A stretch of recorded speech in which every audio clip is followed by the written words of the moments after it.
guys, I'm Lizzie. How to tack up your horse for beginners. There's a lot the beginners need to learn when they get their first horse. So I really want to simplify it so it's easy to remember and absorb without chintzing on some very important details. So one of the first things that you should really know is that saddles are not a one-size-fits-all. So when you get your first horse, you definitely shouldn't just go buy any saddle from Tack Swap or Tack Shop or whatever. You really need to at least understand some of the basics behind how a saddle fits. Now, I'm not going to get into the details about saddle fitting because it's a whole rabbit hole and there's a lot to it that you'll definitely learn over time. But I just want to point out some of the most extreme ill-fitting saddle points that you should definitely avoid, because just a little bit of use on an ill-fitting saddle that badly, you can definitely cause a lot of harm to the horse's back. Another thing you should know before putting the saddle on the horse's back is that their back should be very clean and well brushed, and their sternum, where the cinch will be sitting, should be very clean. If there's any dirt or hay or sawdust left on their back, that can be pinched and rubbed between the saddle pad and the horse's back. It can be very irritating and painful for the horse and may cause them to act up because it's uncomfortable. I also like to make sure that my horse can be tacked up without being tied before tying them while tacking up. This is because if the horse is very uncomfortable with being tacked up, and then they go to try to move their feet or pull away, and then they realize that they can't move, it makes them panic more and causes the situation to get worse quickly. So you want to make sure that your horse can be tacked up without being tied and not freak out. Then it'll be much safer to tie them while you tack up. So obviously we're going to start with our saddle pad. This saddle pad has a wither relief, which means it has a cutout for the wither, so it's not going to pinch the horse's wither. And this is really helpful because when you put the saddle pad on your horse's back, it's easy to know where it's supposed to line up because the wither relief cutout goes right above the withers. But when we first put this on, we want to put it above where it's going to be sitting.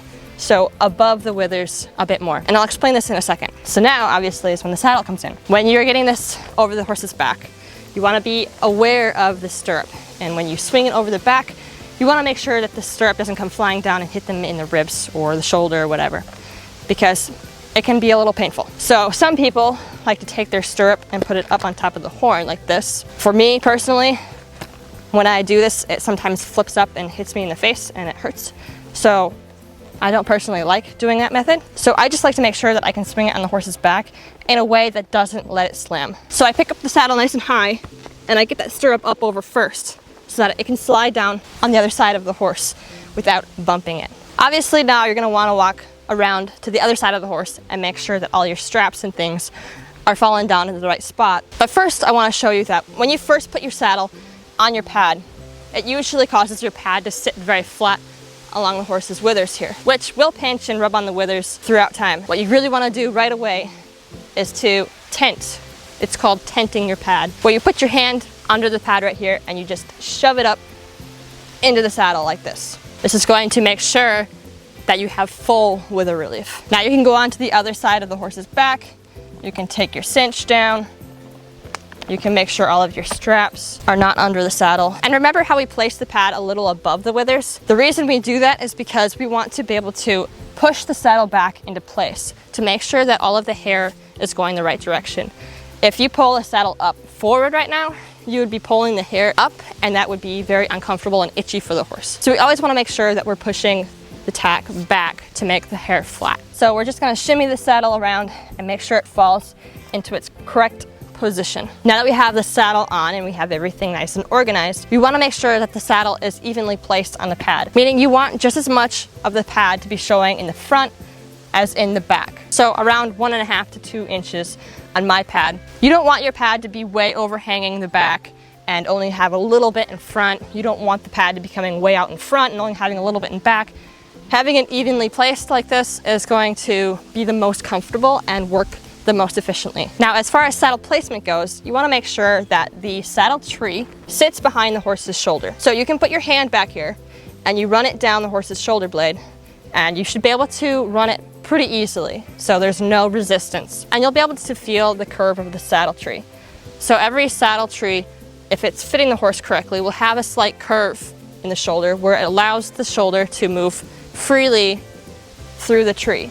So it's not contacting and pinching and restricting the shoulder to move through the saddle. So you want to make sure that the tree sits behind the horse's shoulder. And an easy way to tell if your tree is sitting behind the horse's shoulder like it's supposed to is by looking at this concho here. Usually there's a concho or a screw or a bolt of some sort in this location. And if you can step back and see that that is sitting behind the horse's shoulder blade, then it's usually a good indication that it's in the correct spot. Now, another thing to look for to make sure that your saddle pad and your saddle are lining up right is this groove back here. Now, every saddle has a channel, which is the channel that runs down the center of the saddle that allows for the spine to move freely. So that channel should line up with the center of your pad. Now, some pads have spine relief or just a cut down the middle, so you can line up that cut, that seam with your channel. And then you make sure that both the channel and the pad seam line up with the horse's spine. So now let's do up the cinch. It's helpful to swing up the stirrup and put it over the seat so it's out of your way during this process. You want to bend down, grab that cinch and bring it up here. This is called the latigo. You're going to take this and you're going to put it through that hole in your cinch. Now, I do what is called the Texas T-knot. Apparently, a lot of cowboys have a problem with the Texas T-knot because it's not quick release. But a lot of people use it and it always works great. So once you have your latigo through the hole of the cinch buckle, you're going to take the end of your latigo and you're going to put it through the D-ring up here and back down behind your first run. And then you're going to pull it through the hole on the cinch again. And you're gonna give it a little snug. Now, what I like to do, my horse is growing out hair, has her winter coat, is to put my hand behind the buckle while I pull up, so it's not pinching anything. Now we're gonna do that again. We're gonna take the end of our latigo, stick it through the D-ring, but this time we're gonna go to the left and we're gonna pull it all the way through. And now we're gonna go right. So we're gonna cross over like this, but we're taking the end then and we're gonna go behind the D-ring and we're gonna pull it up, and now we're gonna go straight down through the loop we just made. Now that is the Texas T-knot. Now, obviously, this is a buckle. There are holes in this latigo. You could do this up like you would do a belt, but the problem for me is that holes don't go high enough for my horse, my latigo. So I would need to punch new holes, and you need to make sure that you have a hole that's just in that sweet spot. So it doesn't work for me personally, but you just need to try some things to see what works for you. So now we can take the end of this latigo and we can stick it through our latigo keeper and pull it down. Just like that. Now let's go over the very serious, ill-fitting saddle points that you really want to avoid. Obviously, like I said earlier, saddle fitting is a very hairy and complex thing that you will learn over time, but just for beginners to not get overwhelmed with information, what you really need to look for and to avoid are the things that can actually very quickly make your horse go lame. So don't just go buy any saddle. You need to make sure that these points at least fit your horse. So number one thing that you really want to avoid, this withers area. There's a reason that we have a pad with wither relief. There's a reason that our tree has a channel that allows for the spine and the withers to have room. It's because this withers area should never have to bear weight or pressure. So if your saddle tree is touching or digging down on your horse's wither at all in this area, that's an immediate no. You can cause your horse to go lame very quickly, cause a lot of soreness and pain and swelling. If it's really bad and your horse is getting really sore, it'll actually start causing them to lock up. You'll have a lot of tripping issues. So if you see that in your horse, when you first put the saddle on, if you're sitting on the saddle, it should not be close to touching their withers.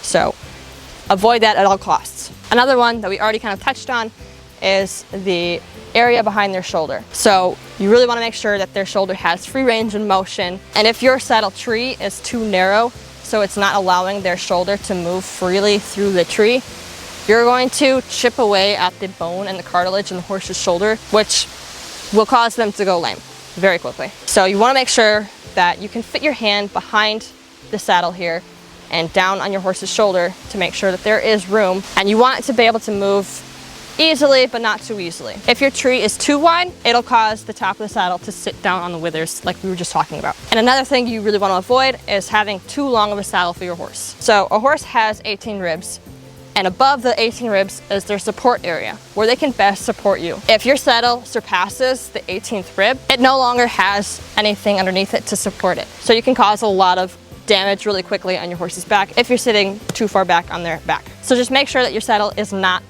uberly long. And obviously we already talked about the channel in the saddle and the spine relief in the pad. So those are also very important things to look for to make sure that the saddle is not sitting directly on top of the spine.